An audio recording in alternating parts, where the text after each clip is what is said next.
Hello everyone.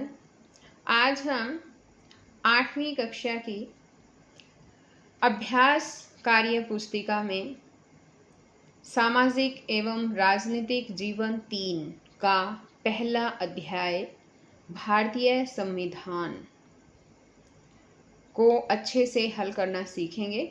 सभी बच्चे video को शुरू से लेकर अंत तक पूरी देखें और अगर आप अभी तक चैनल पर नए हैं तो चैनल को सब्सक्राइब भी ज़रूर कर लें और साथ में दिए बेल आइकन को भी प्रेस कर लें ताकि आगे से जो मैं और वीडियो डालूं उसका नोटिफिकेशन आपके पास आ जाए और मेरी वीडियो आपके पास सबसे पहले पहुंच सके। तो देखिए, एक बार शुरुआत करते हैं। अध्याय 1 भारतीय संविधान। और इसमें यहाँ पर देखिए, पहला जो क्वेश्चन है दिया है कि निम्नलिखित परिस्थितियों में कौन से मौलिक अधिकारों का उल्लंघन हो रहा है। यहाँ पर पहला दिया है कि सुधा के भाई ने उसे वह जमीन देने से इनकार कर दिया जो उसके पिता से उसे विरासत में मिलनी चाहिए थी। तो ये कौन सा अधिकार है?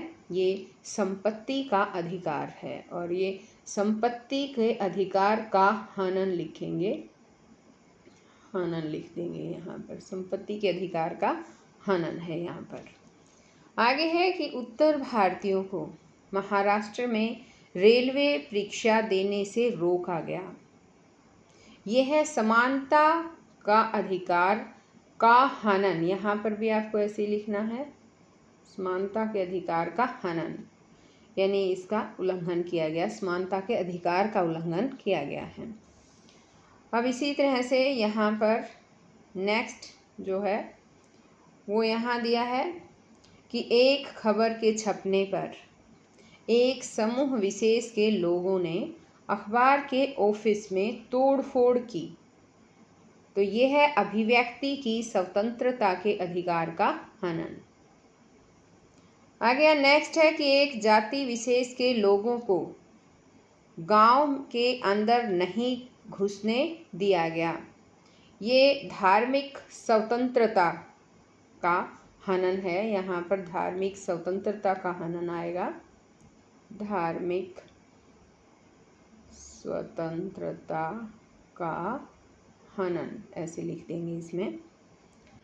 अब इसी तरह से आगे है यहाँ पर कि 10-12 साल के बच्चे बीड़ी बनाने के कारखाने में काम कर रहे हैं। तो ये जो है शोषण के विरुद्ध अधिकार का हनन है। यहाँ आ जाएगा शोषण के विरुद्ध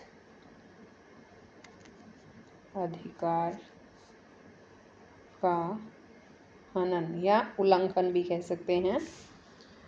अब यहाँ आगे नेक्स्ट देखिए, इसमें यहाँ दिया है कि एक परिवार में जाति विशेष के एक व्यक्ति के घर में घुसने पर पूरे घर को पवित्र करने के लिए धोया गया। ये सामाजिक समानता व स्वतंत्रता के अधिकार का हनन होगा। आगे यहाँ दिया है कि एक अल्पसंख्यक धर्म के लोगों को अपना पूजा स्थल बनाने से रोका गया। ये धार्मिक स्वतंत्रता के अधिकार का हनन है, यानी धार्मिक स्वतंत्रता के अधिकार का उल्लंघन होगा। अब यह नेक्स्ट है कि राजतंत्र में निर्णय लेने का अधिकार केवल राजा का होता है और लोकतंत्र में यह अधिकार मंत्रियों के समूह का होता है जो लोगों द्वारा चुने जाते हैं। यानी राजतंत्र में राजा का शासन होता है और लोकतंत्र में लोगों का शासन होता है, जनता का शासन होता है। तो इसने कहा है कि इस बदलाव की वजह से एक नए संविधान की ज़रूरत क्यों पड़ सकती है। तो इसमें क्वेश्चन में के आंसर में आएगा कि नए संविधान की ज़रूरत इसलिए पड़ सकती है क्योंकि राजतंत्र में नियम कानून राजा ने अपने हिसाब से खुद के लिए बनाए थे। अब भी वही नियम चले तो लोकतंत्र फिर राजतंत्र हो जाएगा।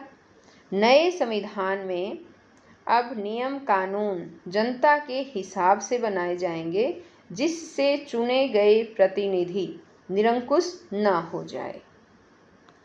अब इसी तरह नेक्स्ट क्वेश्चन यहाँ पूछा है कि इसमें कहा है कि संविधान यह बताता है कि हमारे समाज का मूलभूत स्वरूप क्या हो। समाज में रहने वाले लोगों के बीच रिश्ते समाज के इस स्वरूप का एक महत्वपूर्ण हिस्सा है। संविधान लोगों को कुछ मौलिक अधिकार देता है जो इन रिश्तों को परिभाषित करने में मदद करते हैं। उदाहरण के लिए संविधान लोगों को स्वतंत्रता का अधिकार देता है। इस अधिकार के अंतर्गत यह अपेक्षा की जाती है कि जब कोई व्यक्ति व्यवसाय के लिए या भ्रमण करने के लिए अपने राज्य से दूसरे राज्य जाएगा या किसी दूसरे राज्य में संपत्ति खरीदेगा तो दूसरे राज्य के लोग उसे प्रताड़ित नहीं करेंगे। इसी तरह यह अधिकार एक और अपेक्षा करता है कि जब एक समूह दूसरे समूह के विचारों से मेल नहीं खाएगा तो दोनों समूह इस मतभेद के बारे में शांतिपूर्ण तरीके से किसी सभा या गोष्ठी में चर्चा कर पाएंगे। क्या तुम सोच सकते हो कि समानता का अधिकार लोगों के बीच रिश्तों को परिभाषित करने में कैसे मदद करता है? तो इसका जो आंसर होगा इस क्वेश्चन का, उसके आंसर में हम लिखेंगे कि संविधान की नज़र में सभी लोग समान हैं।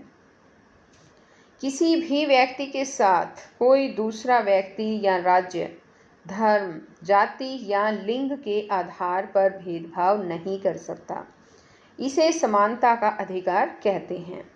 इस अधिकार से समाज में समानता और लोगों के बीच रिश्ते प्रगाढ़ बनते हैं। अब यहाँ पर फोर्थ क्वेश्चन है कि सार्वभौमिक मताधिकार का मतलब समझाओ। यह भी बताओ कि यह लोकतांत्रिक सोच को कैसे बढ़ावा देता है। इसका आंसर आएगा कि सार्वभौमिक मताधिकार से अभिप्राय है सभी वयस्क नागरिकों को मत देने का अधिकार है। हम किसी को भी धर्म, जाति, शिक्षा, आय, लिंग और सामाजिक स्थिति के आधार पर वोट देने के अधिकार से वंचित नहीं कर सकते। लोकतांत्रिक सोच सार्वभौमिक मताधिकार से ही पोषित हो सकती है। नेक्स्ट क्वेश्चन है कि सरकार के 3 अंग हैं: विधायिका, कार्यपालिका और न्यायपालिका। विधायिका का कार्य है कि वह देश के लिए कानून यानी नियम कानून बनाए। कार्यपालिका का कार्य है कि वह इन नियमों को लागू करे और शासन चलाने का कार्य करे। और न्यायपालिका का कार्य है कि वह इन नियमों कानूनों के उल्लंघन होने पर न्याय दे। इन तीनों अंगों के कार्यों को अलग रखना क्यों जरूरी है? तो इसके आंसर में हम लिखेंगे कि कार्यों को अलग रखना और तीनों अंगों के कार्यों के साथ साथ उनकी स्वतंत्रता जरूरी है, ताकि अगर कार्यपालिका और विधान पालिका गलत कार्य करती है तो उसके विरुद्ध न्यायपालिका में अपील कर सके। यहाँ आगे दिया है कि संघवाद भारत के संविधान का एक मुख्य लक्षण है। इसका मतलब है देश में एक से ज़्यादा स्तरों पर सरकार का होना।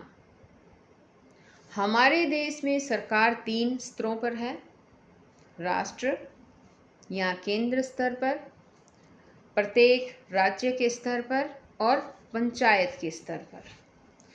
पृष्ठ 11 और 12 पर संघवाद पर की गई चर्चा को पढ़कर पता लगाओ कि संविधान में ऐसी व्यवस्था क्यों की गई थी।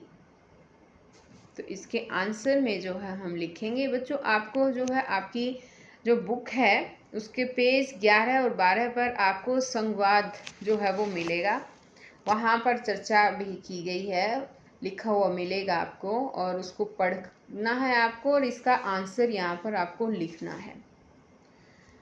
ऐसी व्यवस्था इसलिए की गई है ताकि केंद्र में बैठे लोग निरंकुश न हो जाए और हमारे देश के सभी प्रांतों की अलग अलग ज़रूरतें हैं और इतनी विविधताएं हैं।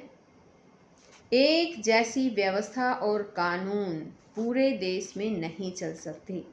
अलग अलग आवश्यकताओं की पूर्ति हेतु एक ही केंद्रीय प्रणाली न बनाकर संघवाद की व्यवस्था की गई है। अब इसी तरह आगे आ जाता है नेक्स्ट क्वेश्चन, और इसमें है कि भारतीय संविधान को लिखते समय इस बात का ध्यान रखा गया कि भारत में अनेक धर्मों, भाषाओं और संस्कृतियों के लोग रहते हैं।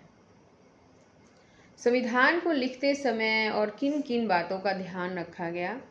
पाठ के पृष्ठ 11 के पहले 2 पैराग्राफ को पढ़कर इस सवाल का उत्तर ढूंढो। तो आपको अपने किताब का जो है 11 पृष्ठ पर, पेज नंबर 11 पर पहले 2 पैराग्राफ आपको जो है वो पढ़ने हैं और ये जो प्रश्न पूछा है इसका उत्तर लिखना है। तो आप अपने पेज ज़रूर देखिए एक बार 11 पेज पर क्या लिखा है और आपको इस प्रश्न का उत्तर ढूंढकर लिखना है।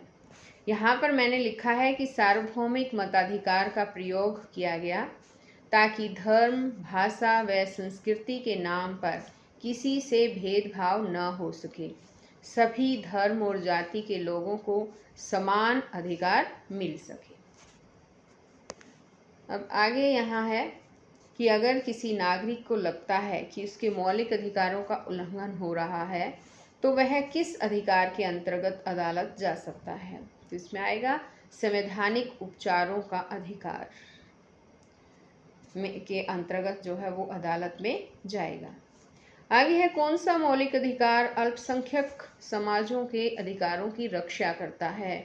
तो इसमें आ जाता है सांस्कृतिक और शैक्षिक अधिकार। संस्कृति और शैक्षिक अधिकार। आज ये पाठ बस यहीं पर ख़त्म हो रहा है। आगे फिर मैं आपके लिए नेक्स्ट पार्ट लेकर आऊँगी। और अगर आप अभी तक चैनल पर नए हैं तो चैनल को सब्सक्राइब ज़रूर कर लीजिए। अगर आपको वीडियो अच्छी लगे तो इसे लाइक भी करें और अपने दोस्तों के साथ शेयर भी करें। तो बच्चों हम फिर मिलेंगे नेक्स्ट वीडियो में, तब तक के लिए बाय।